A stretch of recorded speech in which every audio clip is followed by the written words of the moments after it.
So friend, Samsung is known for its technology and innovation in the world of smartphones. This time the company is preparing to launch Samsung Galaxy S25 Edge. This smartphone is going to come with powerful features like 200 megapixel camera, Snapdragon 8 Elite chipset, 4000 mAh battery and OLED display.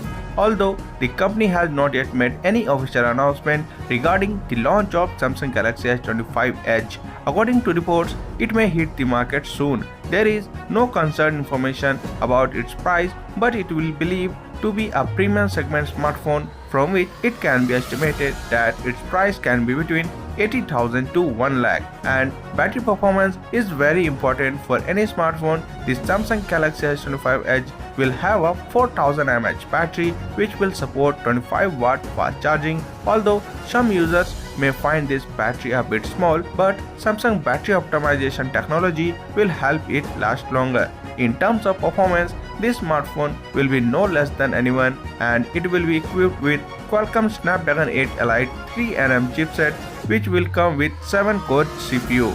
And if we talk about storage, then this smartphone can come with 3 variants: 128GB plus 8GB RAM, 256GB plus 8GB RAM and 512GB plus 12GB RAM. However, it will not have a micro SD card slot, so plan in advance regarding storage. So that's for today in this video. Thank you for watching, and for more videos like this, please subscribe to the channel and press the bell icon.